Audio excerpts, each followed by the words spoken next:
The last video in my Rose Bowl analysis series was about Alabama ruining their potential game-sealing drive against Michigan.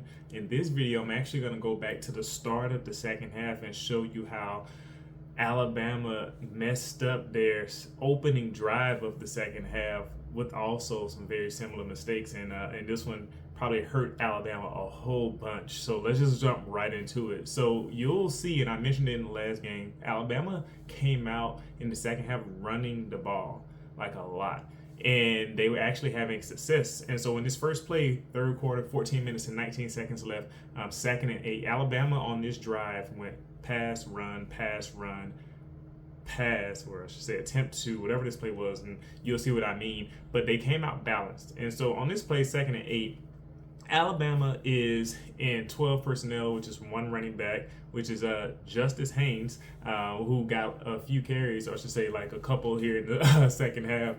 And he did well on them, and it's kind of foreshadowing what you're seeing right here. But they had two tight ends on the play who were up on the line of scrimmage blocking, two wide receivers at the bottom of the screen. So they basically were telling Michigan, we're going to use a little bit of power here and try to move you out of the way. What I like about this run call, as you can see, they have the tight end 45 kind of motioning across the back of the line of scrimmage as the ball is snapped.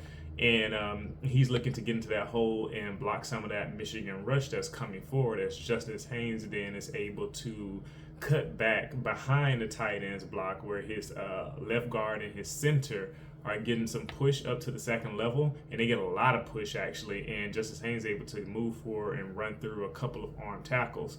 And so that's not the only thing I see here. See what Michigan is doing here. They have 4 people on the line of scrimmage at the start of the play, and their linebackers are coming up, and they actually blitz the DB again. So Michigan thought to bring their DBs off the edge a lot. So Zero, like I said in the previous video, I don't know how to pronounce his last name, but I'm just gonna call him Sands. He's blitzing up, and left tackle actually does a good job. So I was on Caden Proctor a little bit in the first video, but he actually caught the DB here, and he did a good job of actually doing this block, and that allowed that big opening in the B gap here to actually get open. And so Justice Haynes runs right through and gets that first down.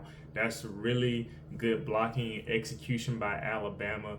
They were having trouble really getting some execution on the Michigan front, and against 4, it was a good sign for them to come out in this first drive of the second half and do a good job here. So I mentioned that the first play was a pass. It was a 2-yard completion to Jan Miller. Then they did this run, and the next play was actually an 8-yard. No, that's not yet. That was a incompletion. Actually, tried to throw the ball to Isaiah Bunn. It was an incompletion, and then this play is what follows. So it's 13 minutes and 36 seconds left.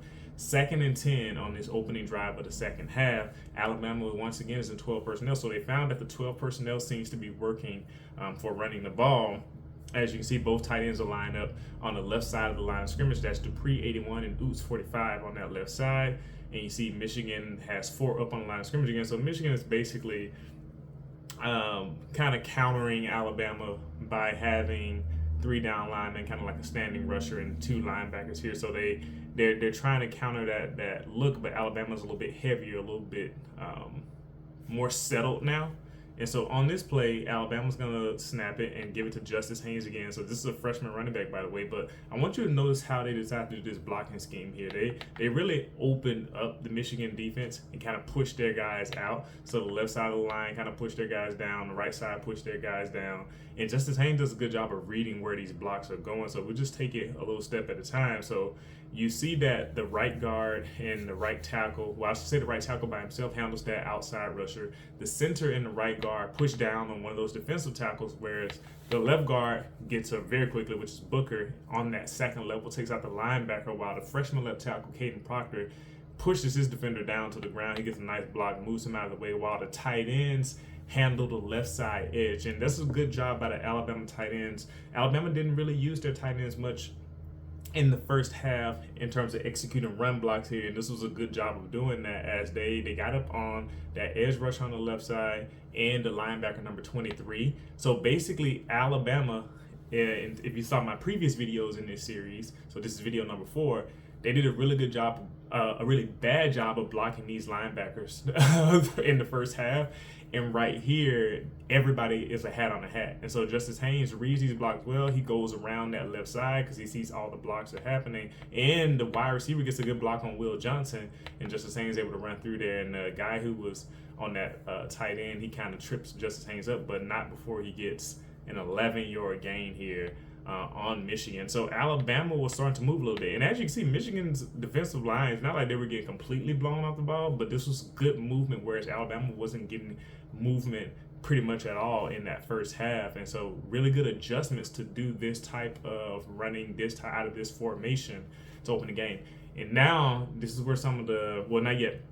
So after this play, Jalen Milroe completes an 8-yard pass to Isaiah Bond. So like I said, they were mixing it up. It was pass, run, and so this was a completed pass. And then right after that, in that complete pass leads to this second down and 2 play, I should say. 12 minutes 36 seconds left on this play, and you get Alabama running the ball again with Jason McClellan this time. So Justice Haynes has taken a few snaps, he's got a few runs, and now it's Jason McClellan's turn to give him a little break. And so Michigan is kind of getting a little bit wiser. They got 5 people on the line of scrimmage this time. They're like, okay, Alabama's running the ball, but Alabama is still heavy, running 12 personnel, 1 running back, Jason McCullough, 2 tight ends. This time they moved the tight ends to the other side of the line of scrimmage, so both of them are on the right side. They even got like a little stacked like formation with one of the wide receivers behind the tight ends, and then they got Isaiah Bond down at the bottom of the screen here. But if you notice, look at Michigan's lineup. They got 17 on the edge. They got their 2 heavier defensive tackles in the middle, number 7 and 8, and I think that's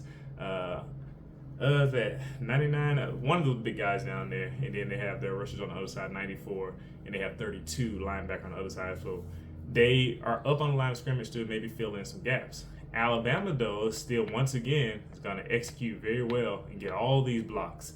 Everybody's got a hat on the hat here. No one's uncovered. They even have the Malik Benson, a wide receiver, who's in that kind of formation next to the tight end. He gets his block on the safety, number 9, Rod Moore.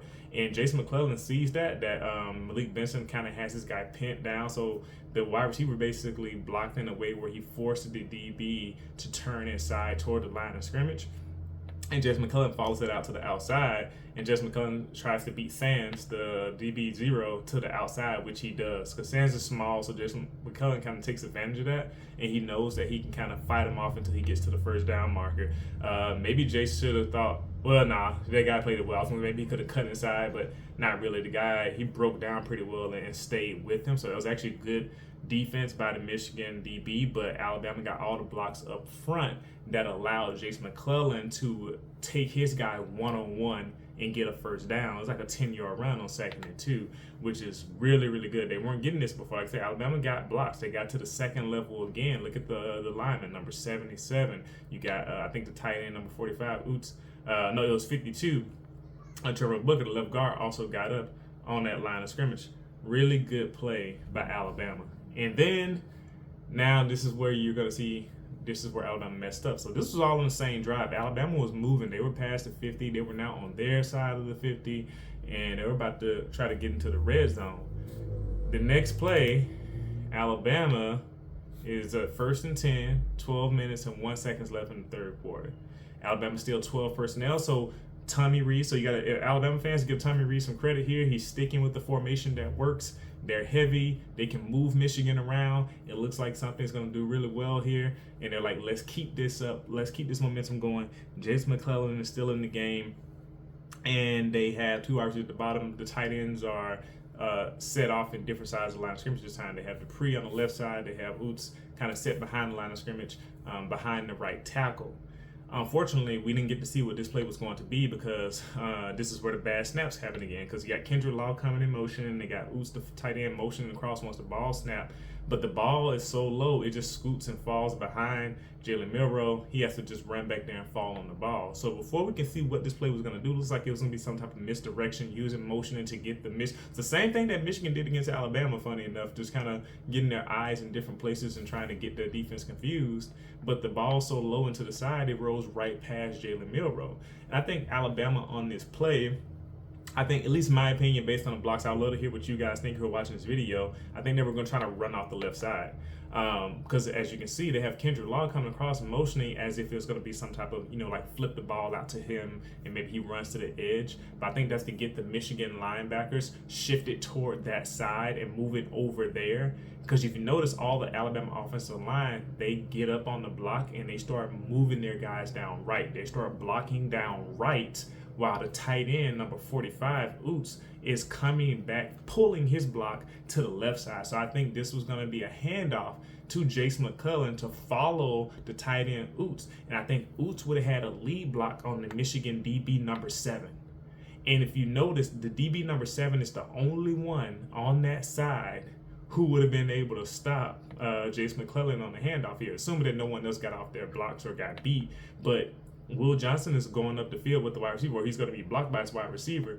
Nobody was there to stop Oots from blocking, the DB number 7, and Jace McClellan probably got another big gain here, potentially. This is just me speculating.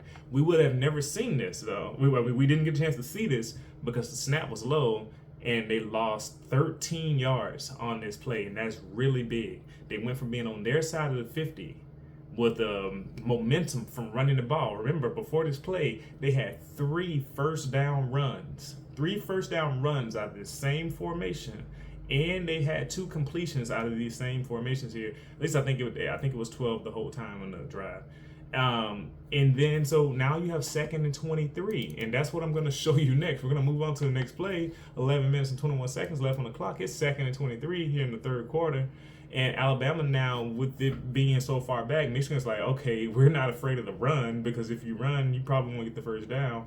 Alabama has to spread out a little bit. Now, once again, I posed a question because I asked this question in the last video too. Alabama was having a lot of success in the 12 personnel, and they were running the ball. If you're an Alabama fan, would you have liked to see Alabama run the ball again? Which is really interesting. Now, that's not to say that they weren't going to run here, because maybe they were, but I think that actually they were looking to throw on this play. But yeah, like, what do you do once you lose this many yards? And so Michigan has 5 people on the line of scrimmage, so they're expecting to throw, because I think they were getting ready to blitz. Because I think also number 25, they blitzed. Number 25 actually comes up to blitz as well, collapsing his pocket. But if you notice, it's a low snap. So before you even get there, you got 4 people spread out. And so Alabama's in 11 personnel now, because Alabama likes to throw out 11 personnel. That's why I said this is a pass. I doubt it was going to be a run. And so you have Jermaine Burton at the top of the screen. You got Isaiah Bond in the slot, and you got someone down at the bottom of the screen that may be Malik Benson still. I couldn't tell based on the first part of the play, but then tight end Dupree's also flexed out a little bit. And so the running back is set to the right of Jalen Milroe. But the snap once again, so this is 2 plays in a row, by the way. 2 plays in a row. I'll repeat, this is 2 plays in a row where there's a low snap. And Alabama, Jalen Milroe, is so low because he has to look up to see where he's going to throw hot. Because a lot of people say, does Jalen see the blitz? He saw that the blitz was coming on this play. He knows they've been sending pressure this whole game, so he has to keep his eyes ready for what's going to happen on this play. And so that ball is so low, though, that it hits his hands low, hits the fingers, the tips of the fingers, it hits the ground, and now he has to recover it. And he's trying to hurry up and get up so he can get rid of this ball hot, throw it. But if you notice those deep pass progressions, like, there really wasn't anyone to throw to in short range, so he would have had to know where his guys were going right now. I think Dupree would have been the best option, because I said that was left on the screen. I think Dupree ran a quick hitch route, a short curl, right in the middle of the field, but the ball was already low and on the ground at that point. He didn't have time to get it back up. I think that's probably where he would have thrown it hot to if the ball had came to him immediately, but that's not what happened.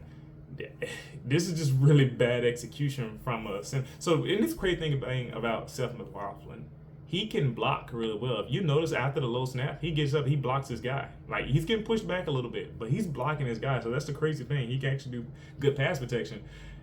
He just he had issues with this snap, and he didn't give his quarterback the best opportunity to hit his hot read. The hot read, like I said, would have been Dupree on the short curl route right in front of him, but he didn't get a chance to do that. So Jalen Milroe now has to eat this sack when he could have had about a 7-8 yard gain here and gotten him back down to maybe like 3rd and 15, which still would have been undesirable because Michigan would have blitzed again most likely.